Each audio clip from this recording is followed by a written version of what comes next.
بسم اللہ الرحمن الرحیم۔ سورہ توبہ آیات 81 سے 93۔ جن لوگوں کو پیچھے رہ جانے کی اجازت دے دی گئی تھی وہ اللہ کے رسول کا ساتھ نہ دینے اور گھر بیٹھے رہنے پر خوش ہوئے، اور انہیں گوارا نہ ہوا کہ اللہ کی راہ میں جان و مال سے جہاد کریں۔ انہوں نے لوگوں سے کہا کہ اس سخت گرمی میں نہ نکلو، ان سے کہو کہ جہنم کی آگ اس سے زیادہ گرم ہے، کاش انہیں اس کا شعور ہوتا۔ اب چاہے کہ یہ لوگ ہنسنا کم کریں اور روئیں زیادہ، اس لیے کہ جو بدی یہ کماتے رہے ہیں اس کی جزا ایسی ہے کہ انہیں اس پر رونا چاہیے، مگر اللہ ان کے درمیان تمہیں واپس لے جائے اور آئندہ ان میں سے کوئی گروہ جہاد کے لیے نکلنے کی تم سے اجازت مانگے تو صاف کہہ دینا، اب تم میرے ساتھ ہرگز نہیں چل سکتے اور نہ میری معیت میں کسی دشمن سے لڑ سکتے ہو۔ تم نے پہلے بیٹھ رہنے کو پسند کیا تھا، تو اب گھر بیٹھنے والوں ہی کے ساتھ بیٹھے رہو۔ اور آئندہ ان میں سے جو کوئی مرے اس کی نماز جنازہ بھی تم ہرگز نہ پڑھنا اور کبھی اس کی قبر پر کھڑے ہونا، کیونکہ انہوں نے اللہ اور اس کے رسول کے ساتھ کفر کیا ہے اور وہ مرے ہیں اس حال میں کہ وہ فاسق تھے۔ ان کی مالداری اور ان کی کثرت اولاد تم کو دھوکے میں نہ ڈالے۔ اللہ نے تو ارادہ کر لیا ہے کہ اس مال و اولاد کے ذریعے سے ان کو اسی دنیا میں سزا دے اور ان کی جانیں اس حال میں نکلے کہ وہ کافر ہوں۔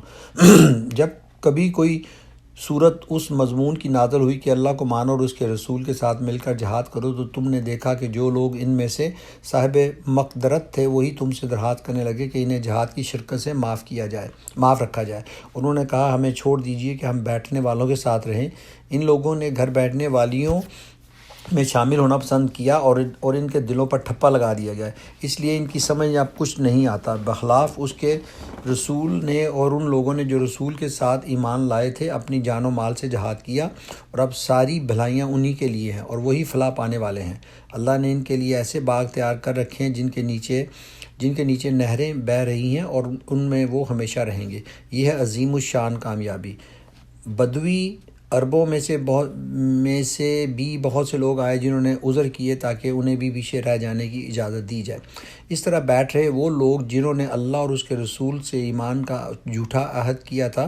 ان بدویوں میں سے جن لوگوں نے کفر کا طریقہ اختیار کیا عنقریب وہ دردناک سزا سے دوچار ہوں گے۔ ضعیف اور بیمار لوگ اور وہ لوگ جو شرکت جہاد کے لیے زیادہ راہ نہیں پاتے اگر پیچھے رہ جائیں تو کوئی حرج نہیں، جبکہ وہ خلوص دل کے ساتھ اللہ اور اس کے رسول کے وفادار ہوں۔ ایسے محسنین پر اعتراض کی کوئی گنجائش نہیں ہے اور اللہ درگزر کرنے والا اور رحم فرمانے والا ہے۔ اسی طرح ان لوگوں پر بھی کوئی اعتراض کا موقع نہیں جنہوں نے خود آ کر تم سے درخواست کی تھی کہ ہمارے لیے سواریاں بہم پہنچائی جائیں، اور جب تم نے کہا کہ میں تمہارے لیے سواریوں کا انتظام نہیں کر سکتا تو وہ مجبوراً واپس گئے، اور حال یہ تھا کہ ان کی آنکھوں سے آنسو جاری تھے اور انہیں اس بات کا بڑا رنج تھا کہ وہ اپنے خرچ پر شریک جہاد ہونے کی مقدرت نہیں رکھتے۔ البتہ اعتراض ان لوگوں پر ہے جو مالدار ہیں اور پھر بھی تم سے درخواست کرتے ہیں کہ انہیں شرکت جہاد سے معاف رکھا جائے۔ انہوں نے گھر بیٹھنے والیوں میں شامل ہونا پسند کیا اور اللہ نے ان کے دلوں پر ٹھپا لگا دیا، اس لیے اب یہ کچھ نہیں جانتے کہ اللہ کے ہاں ان کی اس روش کا کیا نتیجہ نکلنے والا ہے۔ یہ تھی سورہ توبہ کی آیات 81 سے 93۔ مزید ویڈیو کے لیے میرا چینل سبسکرائب کریں اور بیل آئیکن کو دبائیں۔